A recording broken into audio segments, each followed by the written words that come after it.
Bonjour à tous. Aujourd'hui, notre expérience chrétienne doit être stimulée. Je te conseille d'acheter de moi de l'or éprouvé par le feu, afin que tu deviennes riche, et des vêtements blancs, afin que tu sois vêtu, et que la honte de ta nudité ne paraisse pas. Et un collier pour oindre tes yeux, afin que tu vois. Moi, je reprends et je châtie tous ceux que j'aime. Aie donc du zèle et repens-toi. Apocalypse 3, verset 18. Notre conscience doit être égagée de ses œuvres mortes afin de servir le Dieu vivant. Sanctification signifie amour parfait, obéissance parfaite, conformité pleine et entière à la volonté de Dieu.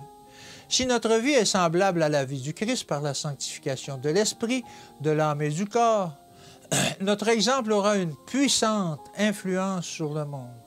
Nous ne sommes pas parfaits, mais nous avons le privilège de trancher les enchevêtrements du moi et du péché et de nous avancer vers la perfection.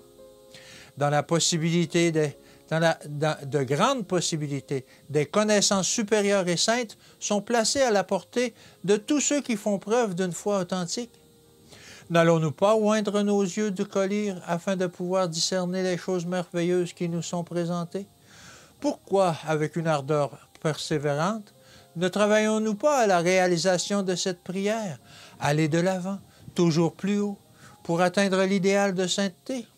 Nous sommes ouvriers avec Dieu et nous devons travailler en harmonie les uns avec les autres et avec Dieu. Car c'est Dieu qui produit en nous le vouloir et le faire selon son bon plaisir. Le Seigneur n'en retire aucun plaisir lorsqu'il nous voit spirituellement faibles. Car Dieu qui a dit « La lumière brillera au sein des ténèbres » a fait briller la lumière dans nos cœurs pour faire resplendir la connaissance de la gloire de Dieu sur la face du Christ. Nous portons ce trésor dans des vases de terre afin que cette grande puissance soit attribuée à Dieu et non pas à nous. Nous devons affronter des luttes et des épreuves, mais nous ne sommes pas tenus d'échouer et de nous décourager. Dieu ne peut être honoré que lorsque nous, qui professons croire en lui, sommes semblables à son image. Nous devons présenter au monde la beauté de la sainteté et nous ne pourrons passer les portes de la sainteté de Dieu qu'avec un caractère parfaitement semblable à celui du Christ. Si en nous confiant en Dieu, nous tendons à la sanctification, nous la recevrons. Alors, comme témoins du Christ, nous devons faire savoir au monde ce que la grâce de Dieu a œuvré en nous. La plus grande anxiété dont nous puissions être affligés, c'est l'incrédulité. L'acceptation des bénédictions de Dieu entraîne la droiture et la paix.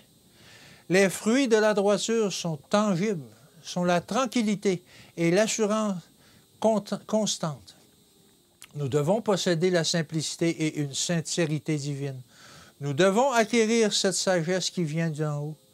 Notre expérience chrétienne doit être stimulée par la piété, inondée de la vie divine. Bonne journée et à demain.